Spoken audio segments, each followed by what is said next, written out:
News 18 বাংলায় স্বাগত। এক ফোনে বাংলা নিয়ে আপনার সঙ্গে আমি অনিন্দিতা। যুক্তিগ্রাহ্য তথ্য বিভ্রাট বা লজিক্যাল ডিসক্রিপেন্সির তালিকা প্রকাশ করতে হবে নির্বাচন কমিশনকে, নির্দেশ দিল সুপ্রিম কোর্ট। অনুমতি থাকলে ভোটারদের হয়ে নথি নিয়ে হিয়ারিং এ যেতে পারবেন রাজনৈতিক দলের এজেন্টরাও। মাধ্যমিকের অ্যাডমিট কার্ড কেন বৈধ নথি হিসেবে গৃহীত হবে না, কমিশনের থেকে জানতে চাইল শীর্ষ আদালত।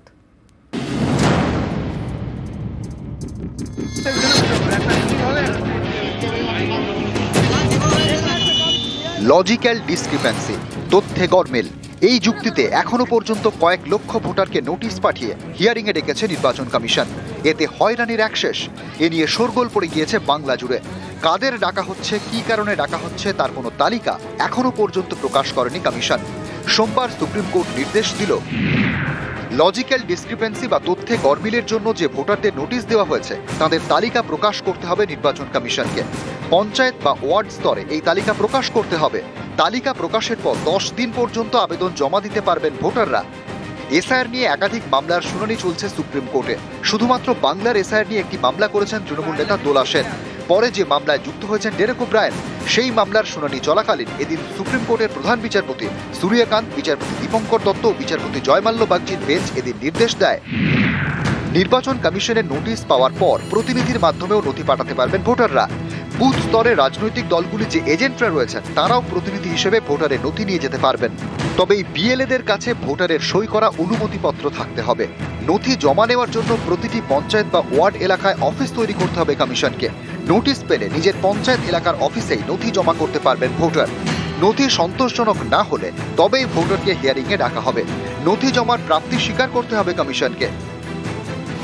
লিস্ট পাবলিশ করতে হবে পঞ্চায়েত অফিসে এবং ব্লক অফিসে, and in the city in the ward office. List publish করার পর 3 দিনের মধ্যে নোটিশ যাবে এবং তার থেকে 10 দিনের মধ্যে হিয়ারিং কনক্লুড করতে হবে। 2 নম্বর হচ্ছে, ওরা যে বিএলএ কে অ্যাটেন্ড করতে দিচ্ছিল না, কোর্ট বলেছে যে কোনো ইলেক্টর যার নাম রয়েছে হিয়ারিংয়ে ডাকবে, he or she can take the assistance of anyone. যার ইচ্ছে সে অ্যাসিস্ট্যান্স দিতে পারবে, এক্সক্লুশন তো নেই, ইনক্লুশন। হিয়ারিংয়ে রেকর্ড করতে হবে এবং এই হিয়ারিংটা পঞ্চায়েত ভবনে, পঞ্চায়েত অফিসে হবে এবং ব্লক অফিসে হবে এবং ওয়ার্ড অফিসে হবে। সম্প্রতি পশ্চিমবঙ্গে সিইওকে দেওয়া চিঠিতে নির্বাচন কমিশন জানিয়ে দেয়, মাধ্যমিকের অ্যাডমিট কার্ড নথি হিসেবে নেওয়া হবে না। এদিন সুপ্রিম শুনানিতে মাধ্যমিকের অ্যাডমিট কার্ডের প্রসঙ্গ ওঠে। তৃণমূলের আইনজীবী কল্যাণ বন্দ্যোপাধ্যায় সওয়াল করেন, মাধ্যমিকের নথিতে জন্মের তারিখ আছে। তখন বিচারপতি দীপঙ্কর দত্ত নির্বাচন কমিশনের আইনজীবীকে বলেন, বোর্ডের দেওয়া অ্যাডমিট কার্ড তো গ্রহণ করতে হবে। বাংলায় জন্মের শংসাপত্রের সঙ্গে বোর্ডের অ্যাডমিট কার্ডও নেওয়া হয়, সেটা কমিশন কেন নেবে না? প্রধান বিচারপতি বলেন, জন্মের শংসাপত্র এবং অ্যাডমিট কার্ড এই 2 নথি চাইতে পারে কমিশন। এদিন শুনানির শুরুতেই তৃণমূলের আইনজীবী কপিল সিব্বল বলেন, নামের বানান ভুল থাকলেও লজিক্যাল ডিসক্রিপেন্সি নোটিশ পাঠানো হচ্ছে। তখন নির্বাচন কমিশনের আইনজীবী পাল্টা বলেন, নামের বানানে ভুলের জন্য কাউকে নোটিশ পাঠানো হচ্ছে না। শুধুমাত্র মা বাবার সঙ্গে সন্তানের বয়সের ফারাক 14 বা 16 বছরের কম হলেই নোটিশ পাঠানো হচ্ছে। বিচারপতি তখন বলেন, ভারতের মতো দেশে কিভাবে এই যুক্তি দিচ্ছেন? এখানে বাল্যবিবাহ ছিল, কিছু জায়গায় তো এখনো আছে। তৃণমূলের আইনজীবীর তরফে হোয়াটসঅ্যাপে নির্দেশ পাঠানোর কথা বলা হলে প্রধান বিচারপতি বলেন, হোয়াটসঅ্যাপে আবার নির্দেশ পাঠানো যায় নাকি? এরপরই তথ্যে গরমিলের তালিকা প্রকাশের নির্দেশ দেয় সুপ্রিম কোর্ট। একই সঙ্গে পশ্চিমবঙ্গ সরকারকে দেশের শীর্ষ আদালতের নির্দেশ, নির্বাচন কমিশনকে পর্যাপ্ত লোকবল দিতে হবে। এসআইআর প্রক্রিয়া চলাকালীন যাতে কোনো আইন শৃঙ্খলা সমস্যা না হয় তা নিশ্চিত করতে হবে। নিউজ 18 বাংলা। লজিক্যাল ডিসক্রিপেন্সি, যুক্তিগ্রাহ্য তথ্য বিভ্রাট, এর জন্য কাদের তলব করা হচ্ছে তার তালিকা প্রকাশ করতে হবে কমিশনকে। রাজ্যের দাবিতে মান্যতা দিয়ে নির্দেশ সুপ্রিম কোর্টের, আর এ নিয়ে তরজা তুঙ্গে। লজিক্যাল ডিসক্রিপেন্সি এটা কিন্তু কোনো এসআইআর ছিল না, এটা নতুন করে দলদাসদের মাথা থেকে বেরিয়েছে। আরো 1,33 লক্ষ থেকে 36 লক্ষ নামের তালিকা করেছেন, যে তালিকা আমাদের কারো কাছে নেই, কোনো পার্টিকে দেয়নি, নিজেরা বিজেপি পার্টি অফিসে ধরে রেখে দিয়েছে।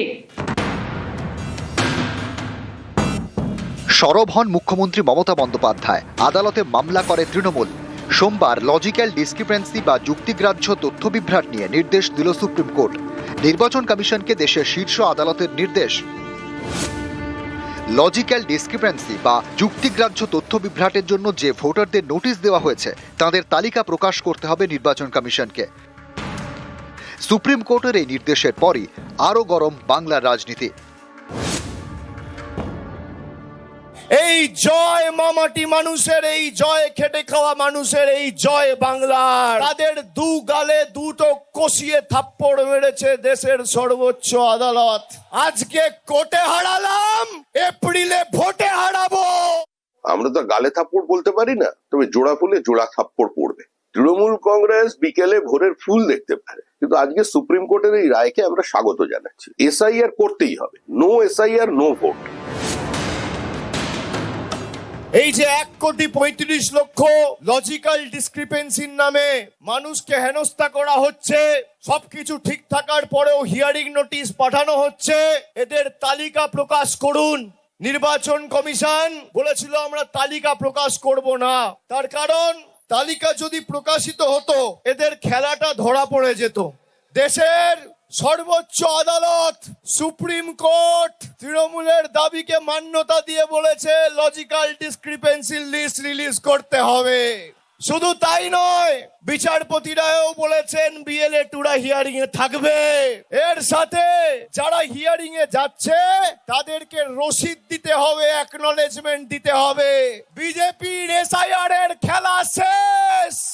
খেলা তো হবে এপ্রিলে, দেখা যাবে কে খেলবে। 58 লক্ষ বাদ গেছে, তো হিয়ারিং তো এখনো শেষ হয়নি, কমপ্লেন নেওয়া হচ্ছে এখনো। ওনারা ভাবছেন যে বিডিও অফিসকে, বিএলও অফিসকে ঘিরে দিয়ে এসডিও অফিসকে প্রক্রিয়াটাকে থামিয়ে দেবেন, করতে দেবেন, সেটা হবে না। ইলেকশন কমিশন কন্ডিশন দিয়েছেন যাতে সুস্থভাবে হয়, সেটা হবেই। সোমবার সুপ্রিম কোর্টের শুনানিতে তৃণমূলের আইনজীবী কপিল সিব্বাল বলেন, নামের বানানে ভুল থাকলেও লজিক্যাল ডিসক্রিপেন্সি নোটিশ পাঠানো হচ্ছে। তখন নির্বাচন কমিশনের আইনজীবী পাল্টা বলেন, নামের বানান ভুলের জন্য কাউকে নোটিশ পাঠানো হচ্ছে না, শুধুমাত্র মা বাবার সঙ্গে সন্তানের বয়সের ফারাক 14 বা 16 বছরের কম হলেই নোটিশ পাঠানো হচ্ছে। কমিশনের আইনজীবী আদালতে এই সওয়াল করলেও বাস্তবে দেখা যাচ্ছে অন্য ছবি। নদিয়ার কল্যাণীর কথায় ধরুন, কারো ভোটার কার্ডে কালা চাঁদ KALACHAND আর নির্বাচন কমিশনের তালিকায় KALACHAD মানে এন নেই, এর জন্য ডাকা হয়েছে শুনানিতে। কারো ভোটার কার্ডে লেখা মদন মোহন MADAN MOHAN আর নির্বাচন কমিশনের তালিকায় মদন মোহন একসঙ্গে, মাঝে শুধু স্পেসটা নেই, এর জন্য শুনানিতে তলব। কারো পদবি ভোটার কার্ডে বাংলায় দাস, নির্বাচন কমিশনের তালিকায় DASS, তাই ডাকা হয়েছে শুনানিতে। লজিক্যালি ডিসক্রিপেন্সি যেটা এসছে সেগুলো নামের ভুলে এসছে, তারপরে বয়সের, বাবার সাথে বয়সের পার্থক্য 50-এর বেশি, আর আরেকটা হচ্ছে ঠাকুমা ঠাকুরদাদার সাথে বয়সের পার্থক্যের কারণে এসছে। 6 জন এবং 6 জনের বেশি যারা ম্যাপিং করেছে তাদের নোটিশ এসছে। এখন এই মাত্র একজন বাড়িতে সার্ভ করলাম, কালা চাঁদ, একটা এন আছে আর একটা এন নেই। করবো, যেতে তো লাগবেই, উপর মহল থেকে যেহেতু ডাক এসছে যেতে তো লাগবেই। গিয়ে আমাদের তো এখানে বাসিন্দা, সেটা তো নিশ্চিত করতে হবে, সেই জন্য যেতে হবে। নিউজ 18 বাংলা। সুপ্রিম নির্দেশে তৎপর কমিশন, যুক্তিগ্রাহ্য তথ্য বিভ্রাট নিয়ে দিল্লিতে ম্যারাথন বৈঠক, সিইও এবং কমিশন আধিকারিকদের বৈঠক। নামের বানান ভুলেই প্রায় 35 লক্ষ নোটিশ, বানান বিভ্রাটের নিষ্পত্তি নিয়ে বিকল্প ভাবনা, নির্দেশ খতিয়ে দেখে পরবর্তী পদক্ষেপ সিইওকে জানালো কমিশন।